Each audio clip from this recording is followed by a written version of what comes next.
أعوذ بالله من الشيطان الرجيم بسم الله الرحمن الرحيم رب اشرح لي صدري ويسر لي أمري واحلل عقدة من لساني يفقهوا قولي واجعل لي وزيرا من أهلي يا رب زدني علما يا رب زدني علما يا رب زدنی علما۔ السلام علیکم ورحمۃ اللہ وبرکاتہ۔ آپ سب کیسے ہیں؟ مجھے امید ہے آپ خیریت سے ہوں گے، ہم لوگ بھی خیریت سے ہیں۔ سردی ہے، اپنا خیال رکھیے، اللہ تعالیٰ آپ کو اپنے حفظ و امان میں رکھے اور آپ پر اپنی رحمتیں کرے۔ یہ ہم اپنے لیسن کی طرف آتی ہیں۔ حضرت نوح علیہ السلام نے اہل ایمان کو کشتی پر سوار ہونے کا حکم دیا۔ اللہ کے حکم سے کشتی چلنا شروع ہو گئی، جبکہ ان کا بیٹا الگ کنارے پر کھڑا تھا۔ درد مند باپ نے بیٹے کو بار بار کشتی میں آنے کے لیے کہا، لیکن ضد نے اس کے قدم جمائے رکھے۔ آخرکار وہ طوفان کی نظر ہو گیا۔ آج ہم پڑھیں گے سورہ ہود کی آیت نمبر 44۔ وکیلا یا اردو، اور کہا گیا اے زمین، ابلائی ماں آکی، تو نگل لے اپنا پانی، و یا سماؤ، اور اے آسمان، اقلعی، تو تھم جا، وغید الماء، اور نیچے اتار دیا گیا پانی، وقضی الامر، اور کام تمام کر دیا گیا، واستوت، اور کشتی جا ٹھہری، علی الجودی، یہ جودی پہاڑ پر، وکیلا بودن، اور کہا گیا دوری ہو، للقوم الظالمین، ظالم قوم کے لیے۔ ایک مدت تک اس قدر پانی برسا گویا آسمان کے دھانے کھل گئے ہوں اور زمین کے پردے پھٹ پڑے، درخت اور پہاڑیاں تک پانی میں چھپ گئیں۔ اصحاب سفینہ کے سوا تمام لوگ جن کے حق میں حضرت نوح علیہ السلام نے دعا کی تھی، طوفان میں غرق ہو گئے۔ اب اس آیت میں اللہ کی طرف سے زمین کو کہا گیا، یعنی یہ حکم اللہ کی طرف سے پوری کائنات پر نافذ ہوتا ہے۔ کیا کہا گیا؟ اے زمین، اپنا پانی نگل جا، مطلب جذب کر لے۔ آسمان اور زمین دونوں مطیع تھے، حکم مان لیا گیا، چنانچہ پانی خشک ہونا شروع ہو گیا۔ کشتی جودی پہاڑ پر جا لگی، جو بعض کے نزدیک موصل میں ہے۔ زمین اور آسمان نے فوراً حکم مانا۔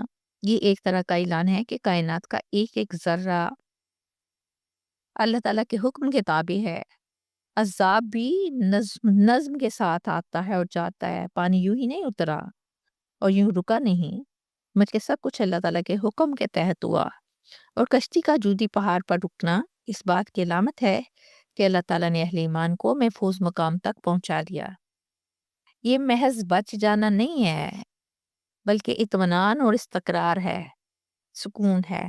اور آیت کے آخر میں حکم ہوا کہ ظالم لوگوں پر دوری ہو، یعنی لعنت ہو، اللہ تعالیٰ کی رحمت سے دوری ہو۔ اس طوفان کے بعد دنیا دوبارہ آباد ہوئی، اسی لیے حضرت نوح علیہ السلام کو آدم ثانی کہا جاتا ہے۔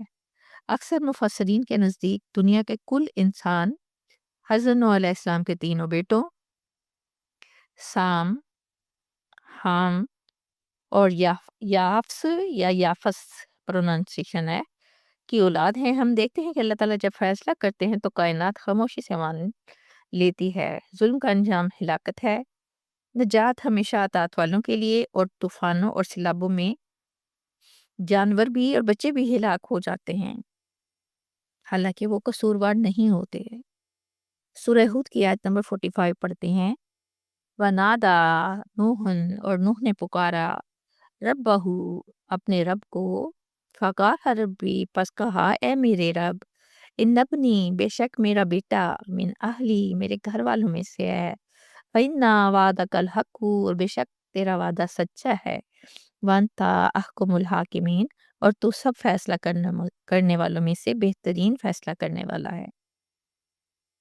اس آیت میں حضرت نوح علیہ السلام نے اپنے رب کو پکارا۔ یہ پکار ایک شکوہ نہیں، بلکہ ایک درد مند باپ کی ایک التجا ہے کہ میرے رب، آپ غور کریں اس حال کس قدر عاجزی سے کیا گیا کہ میرے رب، میرا بیٹا میرے گھر والوں میں سے ہے۔ یہاں باپ کا دل بول رہا ہے، شفقت پدری ظاہر ہو رہی ہے۔ اب نوح علیہ السلام نے یہ بات کس وقت عرض کی؟ کنعان کے غرق ہونے سے پہلے یا بعد میں؟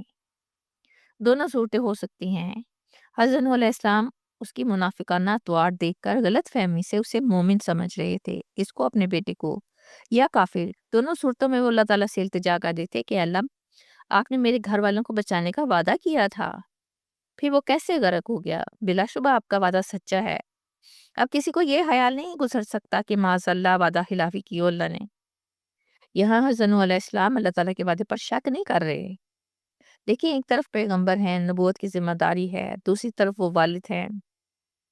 اولاد کے لیے انسانی جذبات کس طرح ظاہر ہو رہے ہیں، ذرا غور کریں، آپ کو پتہ چلے گا کہ حضرت نوح علیہ السلام اللہ کے فیصلے پر اعتراض نہیں کر رہے، بلکہ اللہ تعالیٰ کے وعدے کو سامنے رکھ کر عرض کر رہے ہیں، درخواست کر رہے ہیں، کیونکہ اللہ نے فرمایا تھا کہ تمہارے اہل کو بچا لیا جائے گا۔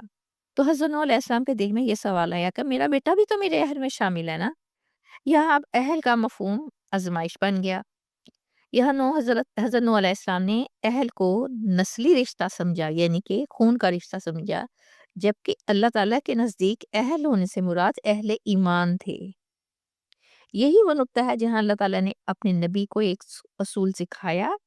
آخر میں حضرت نوح علیہ السلام فرماتے ہیں، میں بات آپ کے سامنے رکھ رہا ہوں، گویا فیصلہ تو آپ کا ہے اور سب سے بہتر فیصلہ کرنے والے ہیں آپ۔ یہ ایک مکمل بندگی کا اظہار ہے۔